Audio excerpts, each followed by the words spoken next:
ಸ್ನೇಹಿತರೆ, ನೀವು ಮೀನ ರಾಶಿಯವರು ಆಗಿದ್ದೀರಾ? ಹಾಗಿದ್ರೆ ಈ ವಿಡಿಯೋ ಕೇವಲ ಒಂದು ಭವಿಷ್ಯವಾಣಿ ಮಾತ್ರವಲ್ಲ, ಇದು ನಿಮ್ಮ ಸಂಪೂರ್ಣ ಜೀವನದ ಪ್ರತಿಬಿಂಬ. ಮೀನರಾಶಿ ಒಂದು ರಹಸ್ಯವಿದ್ದಂತೆ. ಅದು ಒಂದು ನದಿಯ ಹಾಗಿದೆ.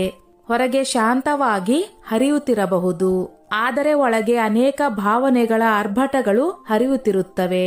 ಜನ್ಮದಿಂದ ಕೊನೆಯ ಉಸಿರಿನವರೆಗೂ ಮೀನ ರಾಶಿಯವರ ಜೀವನದಲ್ಲಿ ಗ್ರಹಗಳ ಅದೃಶ್ಯ ನಾಟಕ ಸದಾ ನಡೆಯುತ್ತಿರುತ್ತದೆ. ಈ ನಾಟಕ ಕೆಲವೊಮ್ಮೆ ಅವರನ್ನು ಆಕಾಶದ ಎತ್ತರಗಳಿಗೆ ಕರೆದೊಯ್ಯುತ್ತದೆ, ಮತ್ತೆ ಕೆಲವೊಮ್ಮೆ ಏಕಾಂತದ ಕಣಿವೆಗೆ ತಳ್ಳುತ್ತದೆ. ಬಾಲ್ಯದಲ್ಲಿ ಚಂದ್ರನ ಕೃಪೆ ಕಾರಣದಿಂದ ಸ್ವಪ್ನಮಯ ಮನಸ್ಸು ಬೆಳೆಯುತ್ತದೆ. ಕಿಶೋರ ಅವಸ್ಥೆಯಲ್ಲಿ ಗುರುವಿನ ಜ್ಞಾನ ದಾರಿ ತೋರಿಸುತ್ತದೆ.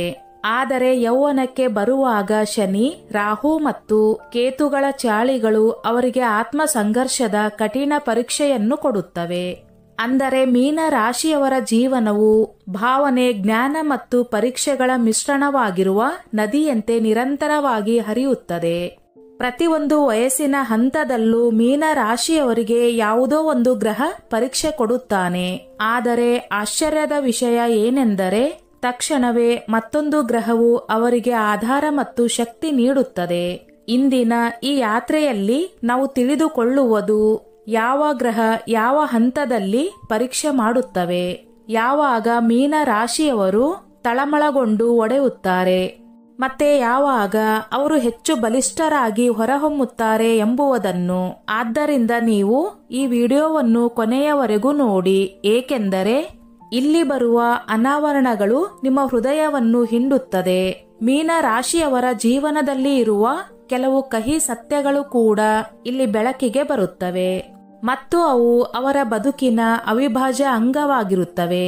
ಮತ್ತೆ ಈ ವಿಡಿಯೋದ ಎರಡನೇ ಭಾಗದಲ್ಲಿ ಮೀನ ರಾಶಿಯವರಿಗೆ ಸಂಬಂಧಿಸಿದ ಶುಭ ಮತ್ತು ಅಶುಭ ವಸ್ತುಗಳು ಯಾವ್ಯಾವು ಮತ್ತು ಅವು ಹೇಗೆ ಈ ಕಾಲಚಕ್ರದಿಂದ ಮುಕ್ತಿಗೊಳಿಸಲು ಸಹಾಯಕವಾಗುತ್ತವೆ ಎಂಬುದನ್ನು ತಿಳಿಸಲಾಗುತ್ತದೆ.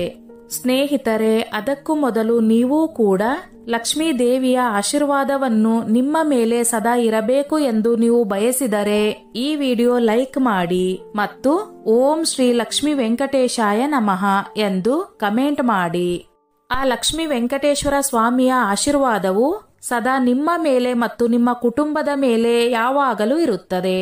ಮೀನ ರಾಶಿಯವರ ಜೀವನದ ಮೊದಲನೇ ಸತ್ಯ ಏನೆಂದರೆ, ಮೀನ ರಾಶಿಯವರ ಬಾಲ್ಯವು ಒಂದು ಅರ್ಧ ತೆರೆಯಲಾದ ಕನಸುವಂತಿರುತ್ತದೆ. ಮೃದುವಾಗಿದ್ದು ಮುಗ್ಧ ಮತ್ತು ಕಲ್ಪನೆಗಳಲ್ಲಿ ಮುಳುಗಿದ ಸ್ವಭಾವವು ಇವರಲ್ಲಿರುತ್ತದೆ. ಇಂತಹ ಮಕ್ಕಳು ಬಾಲ್ಯದಿಂದಲೇ ತುಂಬಾ ಭಾವನಾತ್ಮಕರಾಗಿರುತ್ತಾರೆ. ಇತರರ ದುಃಖವನ್ನು ತಮ್ಮೊಳಗೆ ಸೆಳೆದುಕೊಂಡಂತೆ ಭಾಸವಾಗುತ್ತದೆ. ಚಂದ್ರ, ಗುರು ಅಥವಾ ಶುಕ್ರನ ಶುಭ ಪ್ರಭಾವ ಇದ್ದರೆ ಮೀನ ರಾಶಿಯವರ ಬಾಲ್ಯವು ತುಂಬಾ ಕಲಾತ್ಮಕ, ಸೌಮ್ಯ ಮತ್ತು ಇತರರನ್ನು ಸಂತೋಷಪಡಿಸುವಂತದ್ದು ಆಗಿರುತ್ತದೆ. ಅವರು ಸಂಗೀತ, ಚಿತ್ರಕಲೆ, ಸಾಹಿತ್ಯ ಮುಂತಾದ ಕ್ಷೇತ್ರಗಳಲ್ಲಿ ಸಹಜವಾದ ಆಸಕ್ತಿ ತೋರಿಸುತ್ತಾರೆ. ಆದರೆ ರಾಹು, ಶನಿ ಅಥವಾ ಕೇತುಗಳ ಪ್ರಭಾವ ಬಂದರೆ ಇದೇ ಭಾವನಾತ್ಮಕತೆ ಅವರನ್ನು ಭ್ರಮೆಗೆ ಮತ್ತು ಏಕಾಂತಕ್ಕೆ ತಳ್ಳುತ್ತದೆ. ಮನಸ್ಸಿನಲ್ಲಿ ಭಯ, ಅಶಾಂತಿ ಮತ್ತು ಅಸುರಕ್ಷತೆ ಬೆಳೆದು ಬರುತ್ತದೆ. ಅವರಿಗೆ ತಾಯಿ ತಂದೆಯ ಸಲಹೆಗಳು ಬೇಕೇ ಬೇಕು, ಆದರೆ ಅನೇಕ ಬಾರಿ ತಮ್ಮ ಭಾವನೆಗಳನ್ನು ಸರಿಯಾಗಿ ವ್ಯಕ್ತಪಡಿಸಲು ಸಾಧ್ಯವಾಗುವುದಿಲ್ಲ. ವಿಶೇಷವಾಗಿ 10 ರಿಂದ 15 ವರ್ಷದ ಒಳಗೆ ಬುಧ ಅಥವಾ ಮಂಗಳನ ಕೆಟ್ಟ ಪ್ರಭಾವ ಇದ್ದರೆ ಅಧ್ಯಯನದಲ್ಲಿ ಮನಸ್ಸು ತಿರುಗುತ್ತದೆ, ಸ್ನೇಹದಲ್ಲಿ ವಿಶ್ವಾಸಘಾತ ಅನುಭವಿಸುತ್ತಾರೆ ಮತ್ತು ಅವರ ಆತ್ಮವಿಶ್ವಾಸ ಕುಗ್ಗುತ್ತದೆ. ಆದರೂ ಗುರುವಿನ ದೃಷ್ಟಿ ಬಲವಾಗಿದ್ದರೆ ಇದೇ ಮಗು ನಂತರದಲ್ಲಿ ಅದ್ಭುತ ಆಧ್ಯಾತ್ಮಿಕ ಅಥವಾ ರಚನಾತ್ಮಕ ಶಕ್ತಿಯೊಂದಿಗೆ ಹೊರಹೊಮ್ಮಬಹುದು. ಆದರೆ ಈ ಅವಧಿ ತುಂಬಾ ನಾಜೂಕಿನ ಸಮಯ. ಆದ್ದರಿಂದ ಇಂತಹ ಮಕ್ಕಳನ್ನು ಅರ್ಥ ಮಾಡಿಕೊಳ್ಳಲು ಕೇವಲ ಪದಗಳಷ್ಟೇ ಸಾಕಾಗುವುದಿಲ್ಲ. ಆತ್ಮೀಯತೆ ಮತ್ತು ಹೃದಯದ ಬೆಂಬಲ ಅತ್ಯಗತ್ಯ. ಮೀನ ರಾಶಿಯವರ ಜೀವನದ ಎರಡನೇ ಕಹಿ ಸತ್ಯ ಏನೆಂದರೆ, 18 ರಿಂದ 30 ವರ್ಷದ ಒಳಗಿನ ಕಾಲ ಮೀನ ರಾಶಿಯವರಿಗೆ ಪ್ರೇಮ ಮತ್ತು ಭಾವನಾತ್ಮಕ ಸಂಬಂಧಗಳ ದೊಡ್ಡ ಪರೀಕ್ಷೆ ಆಗುತ್ತದೆ. ಇವರ ಸೌಮ್ಯ ಮನಸ್ಸು ಸುಳ್ಳು ವಾಗ್ದಾನಗಳಿಗೆ ಸಿಕ್ಕಾಕಿಕೊಳ್ಳಬಹುದು ಮತ್ತು ಒಡೆದ ಸಂಬಂಧಗಳ ಭಾರವನ್ನು ದೀರ್ಘಕಾಲ ಹೊತ್ತುಕೊಂಡು ನಡೆಯುತ್ತಾರೆ. ವಿಶೇಷವಾಗಿ ಸಪ್ತಮ ಭಾವದಲ್ಲಿ ಶನಿ ಅಥವಾ ರಾಹುವಿನ ಪ್ರಭಾವ ಇದ್ದರೆ ಮದುವೆ ಅಥವಾ ಪ್ರೇಮ ಸಂಬಂಧಗಳಲ್ಲಿ ವಿಶ್ವಾಸಘಾತ ಅಥವಾ ವಿಳಂಬ ಸಂಭವಿಸುವ ಸಾಧ್ಯತೆ ಹೆಚ್ಚಿರುತ್ತದೆ. ಅವರು ತಮ್ಮದೇ ಆದ ಸ್ವಪ್ನ ಲೋಕದಲ್ಲಿ ಮುಳುಗಿರುತ್ತಾರೆ. ಆದರೆ ವಾಸ್ತವಿಕತೆ ತಟ್ಟಿದಾಗ ತಮಗೆ ಏಕಾಂತ ಮತ್ತು ಅಸಹಾಯಕತೆ ಅನುಭವವಾಗುತ್ತದೆ. 30ನೇ ವಯಸ್ಸಿನ ವೇಳೆಗೆ ಕುಟುಂಬದಿಂದ ನಿರೀಕ್ಷೆಗಳು ಹೆಚ್ಚುತ್ತವೆ ಮತ್ತು ಕುಂಡಲಿಯಲ್ಲಿ ಚತುರ್ಥ ಭಾವ ದುರ್ಬಲವಾಗಿದ್ದರೆ ತಾಯಿಯಿಂದ ದೂರವಾಗುವ ಅಥವಾ ಮನೆಯಲ್ಲೇ ಅಶಾಂತಿ ಉಂಟಾಗುವ ಸಾಧ್ಯತೆ ಇದೆ. ಆರ್ಥಿಕವಾಗಿ ಈ ಅವಧಿ ತುಂಬಾ ಹೋರಾಟದ ಕಾಲ. ಆದರೆ ಗುರು, ಬುಧ ಮತ್ತು ಶುಕ್ರ ಶುಭ ಪ್ರಭಾವ ನೀಡಿದರೆ ಅವರು ಕಲೆ, ಬರವಣಿಗೆ, ಕೌನ್ಸಿಲಿಂಗ್, ಮನೋವಿಜ್ಞಾನ ಅಥವಾ ಆಧ್ಯಾತ್ಮಿಕ ಮಾರ್ಗದಲ್ಲಿ ಯಶಸ್ಸು ಕಾಣಬಹುದು. ಇವರ ಹೃದಯ ಇತರರ ದುಃಖವನ್ನು ಆಳವಾಗಿ ಅನುಭವಿಸುತ್ತದೆ ಮತ್ತು ಅನೇಕ ಬಾರಿ ಅದೇ ಅವರ ಮನಸ್ಸಿಗೆ ದಣಿವು ತರುತ್ತದೆ. ಇದರಲ್ಲೂ ಈ ಸಮಯವು ಅವರ ಆತ್ಮೀಯ ಬೆಳವಣಿಗೆಯ ಬುನಾದಿಯಾಗುತ್ತದೆ. ಇದೇ ವಯಸ್ಸಿನಲ್ಲಿ ಮೀನ ರಾಶಿಯವರು ತಮ್ಮ ಜೀವನದ ನಿಜವಾದ ಗುರಿಯನ್ನು ಅರಿಯಲು ಪ್ರಾರಂಭಿಸುತ್ತಾರೆ. ದಾರಿ ಕಷ್ಟವಾದರೂ ಅವರ ಆತ್ಮದೊಳಗೆ ಸದಾ ಒಂದು ಲೋಹದಂತ ಬೆಳಕು ಹರಿಯುತ್ತಿರುತ್ತದೆ. ಅದು ಅವರಿಗೆ ಮತ್ತೆ ಮತ್ತೆ ಎದ್ದು ಮುಂದೆ ಸಾಗುವ ಪ್ರೇರಣೆ ನೀಡುತ್ತದೆ. ಮೀನ ರಾಶಿಯವರ ಜೀವನದ 3ನೇ ಕಹಿ ಸತ್ಯ ಏನೆಂದರೆ 18 ರಿಂದ 30 ವರ್ಷದ ಅವಧಿ ಮೀನ ರಾಶಿಯವರ ಜೀವನದಲ್ಲಿ ಅತ್ಯಂತ ಬದಲಾವಣೆಗಳಿಂದ ಕೂಡಿದ ಸಂವೇದನಶೀಲ ಮತ್ತು ನಿರ್ಣಾಯಕ ಕಾಲವಾಗಿರುತ್ತದೆ. ಇದೇ ಸಮಯದಲ್ಲಿ ಅವರ ಕನಸು ಮತ್ತು ವಾಸ್ತವಿಕತೆ ಮೊದಲ ಬಾರಿಗೆ ಮುಖಾಮುಖಿಯಾಗುತ್ತವೆ. ಈ ಅವಧಿಯಲ್ಲಿ ಗುರು ಅಥವಾ ಚಂದ್ರನ ಅನುಕೂಲ ದಶೆ ಇದ್ದರೆ, ವಿಶೇಷವಾಗಿ ಗುರು ಪಂಚಮ ಅಥವಾ ನವಮ, ದಶಮ ಭಾವದಲ್ಲಿ ಇದ್ದರೆ ಅವರಿಗೆ ಉನ್ನತ ಶಿಕ್ಷಣ, ಆಧ್ಯಾತ್ಮ, ಸಾಹಿತ್ಯ, ಸಂಗೀತ ಅಥವಾ ಕಲಾ ಕ್ಷೇತ್ರದಲ್ಲಿ ಅದ್ಭುತ ಅವಕಾಶಗಳು ದೊರೆಯುತ್ತವೆ. ಅವರ ಮನಸ್ಸು ಆಳವಾಗಿ ಯೋಚಿಸಲು ಪ್ರಾರಂಭಿಸುತ್ತದೆ ಮತ್ತು ತಮ್ಮ ಗುರಿ ಬಗ್ಗೆ ಗಂಭೀರವಾಗುತ್ತಾರೆ. ಆದರೆ ಇದೇ ಕಾಲದಲ್ಲಿ ರಾಹು, ಶನಿ ಅಥವಾ ಕೇತು ಮಹಾದಶೆ ಇದ್ದರೆ, ವಿಶೇಷವಾಗಿ ಅವು ಅಷ್ಟಮ, ದ್ವಾದಶ ಅಥವಾ ಚತುರ್ಥ ಭಾವದಲ್ಲಿ ಇದ್ದರೆ ಮೀನ ರಾಶಿಯವರು ಮತ್ತೆ ಮತ್ತೆ ಭ್ರಮೆಗೆ ಸಿಕ್ಕಾಕಿಕೊಳ್ಳುತ್ತಾರೆ, ಆತ್ಮ ಸಂದೇಹದಿಂದ ಬಳಲುತ್ತಾರೆ ಮತ್ತು ತಪ್ಪು ನಿರ್ಧಾರಗಳಿಂದಾಗಿ ಅನೇಕ ಬಾರಿ ಪಶ್ಚಾತ್ತಾಪ ಅನುಭವಿಸುತ್ತಾರೆ. ಹೀಗಾಗಿ ಈ ಅವಧಿ ಮೀನ ರಾಶಿಯವರಿಗೆ ಉನ್ನತಿಯ ಬಾಗಿಲು ಆಗಬಹುದು ಅಥವಾ ಅವಸರದ ಪತನದ ಹಾದಿಯೂ ಆಗಬಹುದು. ಇದು ಸಂಪೂರ್ಣವಾಗಿ ಗ್ರಹದ ಅನುಕೂಲ ಪ್ರತಿಕೂಲ ದಶೆಗಳ ಮೇಲೆ ಅವಲಂಬಿತವಾಗಿರುತ್ತದೆ. ಮೀನ ರಾಶಿಯವರ ಜೀವನದ 4ನೇ ಕಹಿ ಸತ್ಯ ಏನೆಂದರೆ 31 ರಿಂದ 40 ವರ್ಷದ ಅವಧಿ ಮೀನ ರಾಶಿಯವರ ಜೀವನದಲ್ಲಿ ಆತ್ಮ ಪರಿಪಕ್ವತೆ ಮತ್ತು ಆಳವಾದ ಅನುಭವಗಳ ಕಾಲ. ಈ ಸಮಯದಲ್ಲಿ ಅವರು ಜೀವನದ ಒಂದು ತಿರುವಿನ ಬಿಂದುವಿನಲ್ಲಿ ನಿಲ್ಲುತ್ತಾರೆ. ಇಲ್ಲಿ ಕನಸುಗಳು, ಜವಾಬ್ದಾರಿಗಳು ಮತ್ತು ಸಂಬಂಧಗಳ ಸತ್ಯಗಳು ಒಂದೇ ಸಮಯದಲ್ಲಿ ಎದುರಾಗುತ್ತವೆ. ಈ ವಯಸ್ಸಿನಲ್ಲಿ ಮೀನ ರಾಶಿಯವರ ದಾಂಪತ್ಯ ಜೀವನ ಕೂಡ ಒಂದು ಪರೀಕ್ಷೆಯಿಂದ ಸಾಗುತ್ತದೆ. ಸಪ್ತಮ ಭಾವದಲ್ಲಿ ಶನಿ ಅಥವಾ ಮಂಗಳ ಇದ್ದರೆ ಅಥವಾ ಶುಕ್ರನ ಮೇಲೆ ಅಶುಭ ದೃಷ್ಟಿ ಇದ್ದರೆ ದಾಂಪತ್ಯದಲ್ಲಿ ತಪ್ಪು ಅರ್ಥೈಸಿಕೆ, ಅಂತರ ಅಥವಾ ಭಾವನಾತ್ಮಕ ದುರಾವಸ್ಥೆ ಉಂಟಾಗಬಹುದು. ಪಂಚಮ ಭಾವದಲ್ಲಿ ರಾಹು ಅಥವಾ ಕೇತು ಇದ್ದರೆ ಸಂತಾನ ಸಂಬಂಧಿತ ಚಿಂತೆಗಳು ಎದುರಾಗಬಹುದು. ಕೆಲವರಿಗೆ ಸಂತಾನ ಸೌಖ್ಯದಲ್ಲಿ ವಿಳಂಬವಾಗಬಹುದು ಅಥವಾ ಮಕ್ಕಳ ಜೊತೆ ಮನಸ್ತಾಪ ಉಂಟಾಗಿ ಅವರೊಳಗೆ ಒಂದು ಆಂತರಿಕ ನೋವು ಆವರಿಸಿಕೊಳ್ಳುತ್ತದೆ. ಆದರೆ ಈ ಸಮಯದಲ್ಲಿ ಗುರು, ಶುಕ್ರ ಅಥವಾ ಚಂದ್ರನ ಅನುಕೂಲ ದಶೆ ಇದ್ದರೆ, ವಿಶೇಷವಾಗಿ ದಶಮ, ಪಂಚಮ ಅಥವಾ ನವಮ ಭಾವಗಳಲ್ಲಿ ಶುಭ ಗ್ರಹಗಳ ಯೋಗ ಇದ್ದರೆ ಮೀನ ರಾಶಿಯವರು ತಮ್ಮ ವೃತ್ತಿ ಜೀವನದಲ್ಲಿ ಸ್ಥಿರತೆ ಪಡೆಯುತ್ತಾರೆ. ಅವರಿಗೆ ಗೌರವ, ಪದೋನ್ನತಿ ಮತ್ತು ಸಾಮಾಜಿಕ ಮಾನ್ಯತೆ ದೊರಕಲು ಪ್ರಾರಂಭವಾಗುತ್ತದೆ. ಹೀಗಾಗಿ ಈ ವಯಸ್ಸು ಮೀನ ರಾಶಿಯವರಿಗೆ ಒಂದು ಕಡೆ ಸಂಬಂಧಗಳ ಸಂಕೀರ್ಣ ಪರೀಕ್ಷೆ, ಇನ್ನೊಂದು ಕಡೆ ವೃತ್ತಿ ಜೀವನದ ದೃಢತೆ ಮತ್ತು ಮಾನ ಪ್ರತಿಷ್ಠೆಯ ಕಾಲವಾಗಿರುತ್ತದೆ. ಮೀನ ರಾಶಿಯವರ ಜೀವನದ 5ನೇ ಕಹಿ ಸತ್ಯ ಏನೆಂದರೆ 40 ವರ್ಷದ ಸಮಯ ಮೀನ ರಾಶಿಯವರಿಗೆ ಆರ್ಥಿಕವಾಗಿ ಸ್ಥಿರತೆಯ ಹುಡುಕಾಟದ ಕಾಲ. ಅನೇಕ ಬಾರಿ ಈ ವಯಸ್ಸು ಅವರನ್ನು ತಮ್ಮದೇ ಕಲ್ಪಿತ ಭ್ರಮೆಗಳ ಜಾಲದಿಂದ ಹೊರಬರಲು ಒತ್ತಾಯಿಸುತ್ತದೆ. ಭಾವನಾತ್ಮಕವಾಗಿ ಈ ಅವಧಿ ಅವರನ್ನು ಒಳಗಿನಿಂದ ಬಲಿಷ್ಠರನ್ನಾಗಿ ಮಾಡುತ್ತದೆ.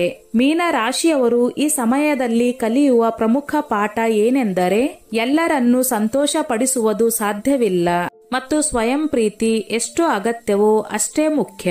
ಇದೇ ಸಮಯದಲ್ಲಿ ಅವರು ಮೊದಲ ಬಾರಿಗೆ ತಮ್ಮೊಂದಿಗೆ ಸತ್ಯವಾದ ಸಂಭಾಷಣೆ ನಡೆಸುತ್ತಾರೆ. ತಮ್ಮ ಜೀವನದ ಚದರಿದ ತುಣುಕುಗಳನ್ನು ಸೇರಿಸುವ ಈ ಪ್ರಯಾಣ ಬಹಳ ಕಷ್ಟಕರವಾಗಿರಬಹುದು. ಆದರೆ ಇದೇ ಅವರಿಗೆ ಆ ಆಳವಾದ ಅನುಭವವನ್ನು ನೀಡುತ್ತದೆ. ಅದು ಮುಂದಿನ ಜೀವನದ ವರ್ಷಗಳಲ್ಲಿ ಅವರ ಬಲವಾದ ಆಧಾರವಾಗುತ್ತದೆ. ಹೀಗಾಗಿ 40ನೇ ವಯಸ್ಸು ಮೀನ ರಾಶಿಯವರಿಗೆ ಸ್ವಪರಿಚಯ, ಆತ್ಮಪ್ರೇಮ ಮತ್ತು ಜೀವನದ ನಿಜವಾದ ಸ್ಥಿರತೆಗಾಗಿ ಬುನಾದಿಯನ್ನು ಹಾಕುವ ಸಮಯ.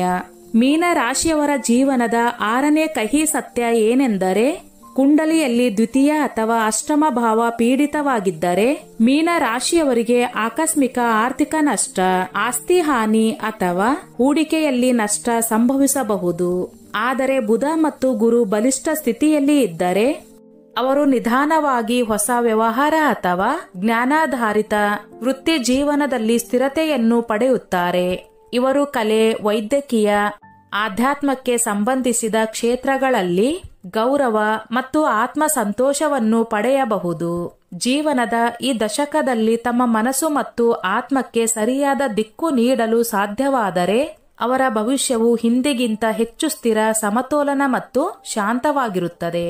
ಹೀಗಾಗಿ ಈ ಅವಧಿ ಮೀನ ರಾಶಿಯವರಿಗೆ ಆರ್ಥಿಕ ಎಚ್ಚರಿಕೆ ಮತ್ತು ಆತ್ಮಿಕ ಬೆಳವಣಿಗೆ ಎರಡನ್ನೂ ಸಮಾನವಾಗಿ ಕಲಿಸುವ ಕಾಲ.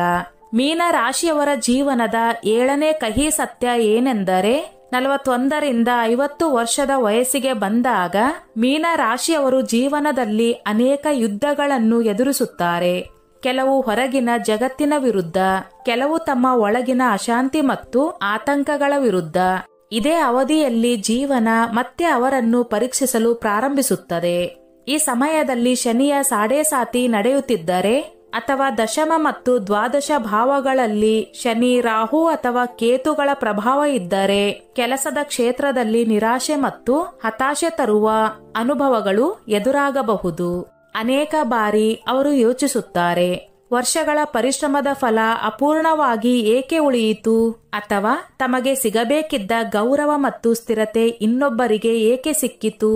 ಇಂತಹ ಸಂದರ್ಭಗಳಲ್ಲಿ ಅವರ ಆತ್ಮವಿಶ್ವಾಸ ಕುಸಿಯಲು ಪ್ರಾರಂಭವಾಗುತ್ತದೆ. ಆದರೆ ಇದೇ ಅವಧಿಯಲ್ಲಿ ಮೀನ ರಾಶಿಯವರ ಅತ್ಯಂತ ಆಳವಾದ ಶಕ್ತಿ, ಅವರ ಸಹನಶೀಲತೆ ಮತ್ತು ಅಂತರ ಅನುಭವ ಅವರನ್ನು ಮತ್ತೆ ಮುಂದಕ್ಕೆ ಒಯ್ಯಲು ಪ್ರೇರೇಪಿಸುತ್ತದೆ. ಹೀಗಾಗಿ ಈ ದಶಕವು ಮೀನ ರಾಶಿಯವರಿಗೆ ಪರೀಕ್ಷೆಗಳ ಕಾಲವೂ ಆಗಿ ಆತ್ಮಶಕ್ತಿಯನ್ನು ಅರಿತು ಬಳಸುವ ತಿರುವಿನ ಸಮಯವೂ ಆಗಿರುತ್ತದೆ. ಮೀನ ರಾಶಿಯವರ ಜೀವನದ 8ನೇ ಕಹಿ ಸತ್ಯ ಏನೆಂದರೆ, 41ರಿಂದ 50 ವರ್ಷದ ವಯಸ್ಸಿನಲ್ಲಿ ಗುರು, ಚಂದ್ರ ಅಥವಾ ಶುಕ್ರನ ಅನುಕೂಲ ದಶೆ ಇದ್ದರೆ ಮತ್ತು ವಿಶೇಷವಾಗಿ ಚತುರ್ಥ, ದಶಮ ಮತ್ತು ನವಮ ಭಾವಗಳಲ್ಲಿ ಶುಭ ಗ್ರಹಗಳ ಯೋಗ ಇದ್ದರೆ ಈ ಅವಧಿ ಮೀನ ರಾಶಿಯವರಿಗೆ ಮತ್ತೆ ಎತ್ತರ ತಲುಪಲು ಸಹಾಯ ಮಾಡುತ್ತದೆ. ಜೀವನವನ್ನು ಅರ್ಥ ಮಾಡಿಕೊಳ್ಳಲು ಆಧ್ಯಾತ್ಮ, ಸೇವೆ ಅಥವಾ ಸೃಜನಾತ್ಮಕತೆಯ ಕಡೆ ಗಮನ ಹರಿಸಿದ ಮೀನ ರಾಶಿಯವರು ಈ ವಯಸ್ಸಿನಲ್ಲಿ ಹೊಸ ದಿಕ್ಕನ್ನು ಕಂಡು ಹಿಡಿಯುತ್ತಾರೆ. ಅವರು ಸಮಾಜದಲ್ಲಿ ಮಾರ್ಗದರ್ಶಕ, ಸಲಹೆಗಾರ ಅಥವಾ ಗುರು ಎಂಬ ಪಾತ್ರವನ್ನು ಪಡೆದುಕೊಳ್ಳುತ್ತಾರೆ. ಕೆಲವೊಮ್ಮೆ ಈ ವಯಸ್ಸು ಅವರಿಗೆ ತಮ್ಮ ತನಿಖಾಸ ಗುರುತು ಮೀರಿಸಿ ಇತರರ ದುಃಖವನ್ನು ಅರ್ಥ ಮಾಡಿಕೊಳ್ಳುವ ಶಕ್ತಿ ನೀಡುತ್ತದೆ. ಕುಟುಂಬದ ದೃಷ್ಟಿಯಿಂದ ಈ ಸಮಯ ಕೆಲವೊಮ್ಮೆ ಭಾರವಾಗಿ ಎದುರಾಗಬಹುದು. ಮಕ್ಕಳಿಂದ ಚಿಂತನೆಗಳ ವ್ಯತ್ಯಾಸಗಳು ಎದುರಾಗಬಹುದು. ಮಕ್ಕಳು ಇಲ್ಲದಿದ್ದರೆ ಅವಶ್ಯಕತೆ ಅಥವಾ ಕೊರತೆಯ ನೋವು ಮನಸ್ಸಿನಲ್ಲಿ ಉಳಿಯಬಹುದು. ಸಪ್ತಮ ಅಥವಾ ಪಂಚಮ ಭಾವಗಳಲ್ಲಿ ಅಶುಭ ದೃಷ್ಟಿ ಅಥವಾ ಗ್ರಹದ ಸ್ಥಿತಿ ಇದ್ದರೆ ಮಕ್ಕಳ ನಿರ್ಧಾರಗಳು ಅಥವಾ ಜೀವನ ಶೈಲಿಯಿಂದ ಮನಸ್ಸು ಕಳಪೆಗೊಳ್ಳಬಹುದು. ದಾಂಪತ್ಯ ಸಂಬಂಧಗಳಲ್ಲಿ ಕೂಡ ಚಪ್ಪು, ಶೀತಲತೆ ಅಥವಾ ಭಾವನಾತ್ಮಕ ದೂರ ಕಂಡುಬರುವುದು ಸಾಮಾನ್ಯ. ಹೀಗಾಗಿ ಈ ಅವಧಿ ಮೀನ ರಾಶಿಯವರಿಗೆ ಹೊಸ ಹಾದಿ ಕಂಡುಬರುವ ಕಾಲವೂ ಬಂದು ಮಕ್ಕಳ ಸಂಬಂಧದಲ್ಲಿ ಸವಾಲುಗಳ ಕಾಲವೂ ಆಗಿರುತ್ತದೆ. ಮೀನ ರಾಶಿಯವರ ಜೀವನದ 9ನೇ ಕಹಿ ಸತ್ಯ ಏನೆಂದರೆ, ಆರ್ಥಿಕವಾಗಿ ಈ ಅವಧಿ ಮಿಶ್ರಿತ ಫಲ ನೀಡುವ ಸಮಯವಾಗಬಹುದು. ಬುಧ, ಗುರು ಮತ್ತು ಶುಕ್ರ ಬಲಿಷ್ಠವಾಗಿ ಇದ್ದು ಲಗ್ನ ಮೇಲೆ ದೃಷ್ಟಿ ಇದ್ದರೆ ವ್ಯಕ್ತಿ ತನ್ನ ಹಿಂದಿನ ಹೂಡಿಕೆಗಳಿಂದ ಲಾಭವನ್ನು ಪಡೆಯಬಹುದು. ಆದರೆ ಕುಂಡಲಿಯಲ್ಲಿ ಅಷ್ಟಮ ಅಥವಾ ದ್ವಾದಶ ಭಾವ ಪೀಡಿತವಾಗಿದ್ದರೆ ಆಕಸ್ಮಿಕ ಆರ್ಥಿಕ ನಷ್ಟ, ಕೋರ್ಟ್ ಅಥವಾ ಕಚೇರಿ ಸಂಬಂಧಿತ ವೆಚ್ಚ, ಆರೋಗ್ಯಕ್ಕೆ ಸಂಬಂಧಿಸಿದ ಖರ್ಚು ಸಂಭವಿಸಬಹುದು. ನೌಕರಿಯಲ್ಲಿ ಇರುವವರು ತೊಂದರೆ ಅಥವಾ ಬಾಸ್ನ ನಿರ್ಲಕ್ಷ್ಯ ಎದುರಿಸಬಹುದು. ವ್ಯಾಪಾರ ಕ್ಷೇತ್ರದವರು ಈ ಸಮಯದಲ್ಲಿ ಹೊಸ ಪ್ರಯೋಗಗಳಿಂದ ದೂರವೇ ಇರಬೇಕಾಗುತ್ತದೆ. ಇಲ್ಲದಿದ್ದರೆ ದೊಡ್ಡ ನಷ್ಟ ಸಂಭವಿಸಬಹುದು.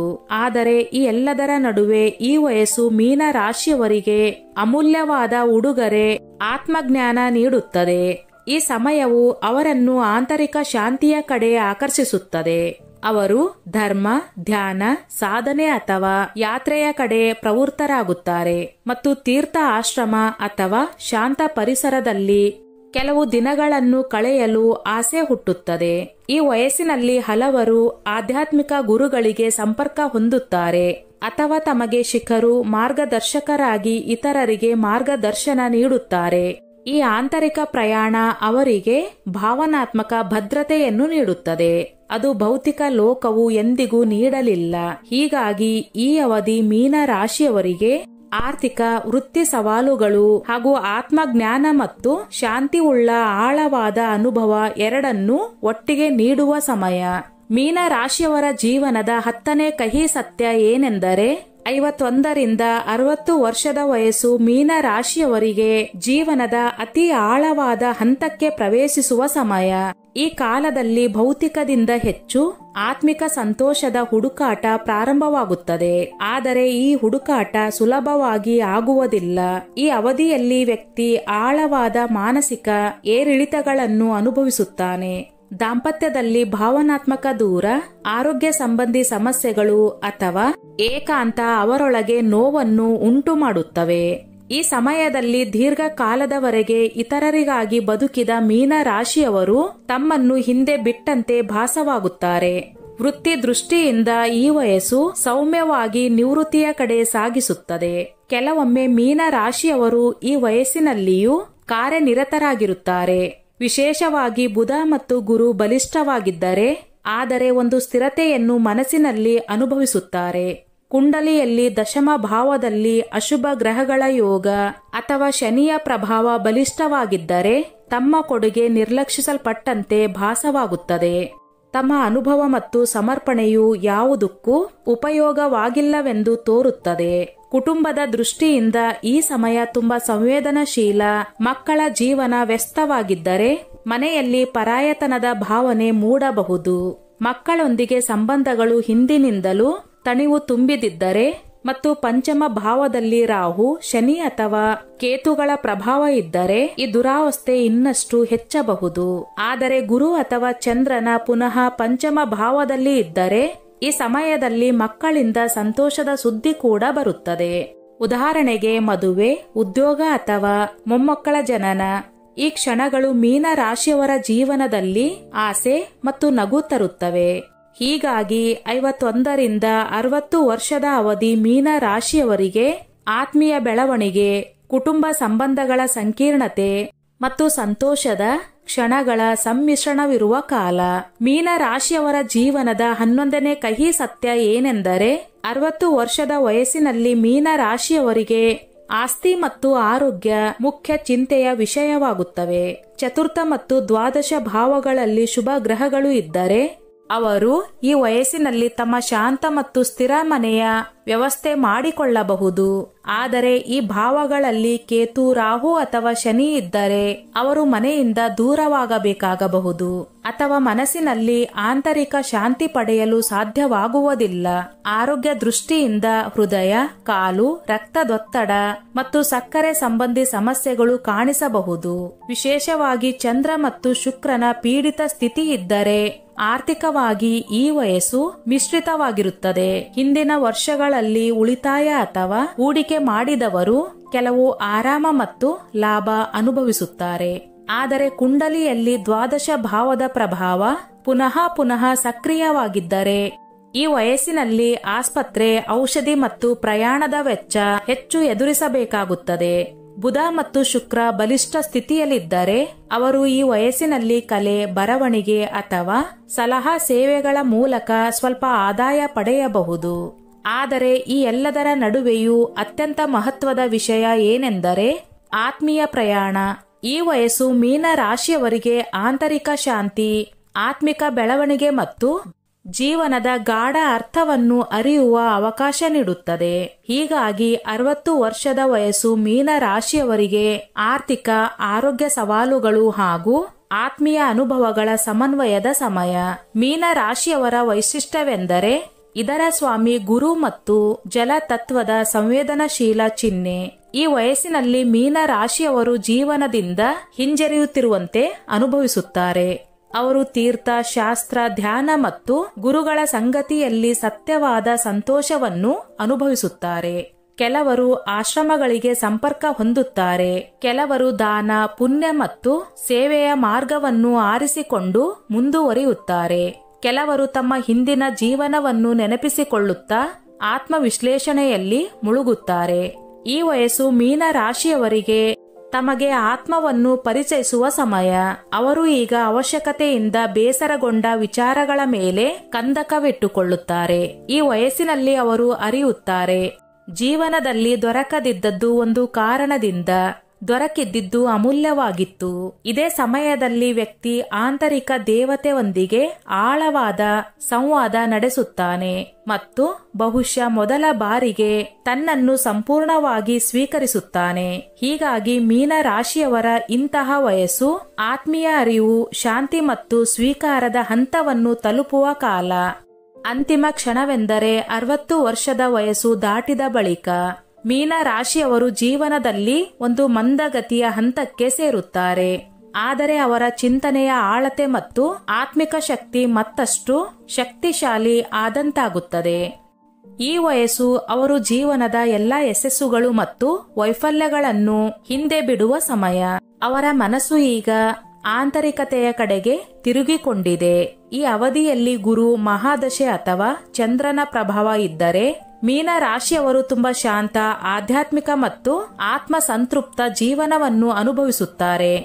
ಅವರು ಭೌತಿಕವಾಗಿ ಹೆಚ್ಚು ಮಾತಾಡದೇ ಇದ್ದರೂ ಮನಸ್ಸಿನಲ್ಲಿ ಭಗವದ್ಗೀತೆ, ರಾಮಾಯಣ ಅಥವಾ ಉಪನಿಷತ್ತುಗಳ ಆಳತೆಯಲ್ಲಿ ಮುಳುಗಿ ಹೋಗುತ್ತಾರೆ. ಕೆಲವೊಮ್ಮೆ ಇವರಿಗೆ ಹಳೆಯ ಸ್ನೇಹಿತರು ಅಥವಾ ಕುಟುಂಬದಿಂದ ದುರಾವಸ್ಥೆ ಅನಿಸುತ್ತದೆ.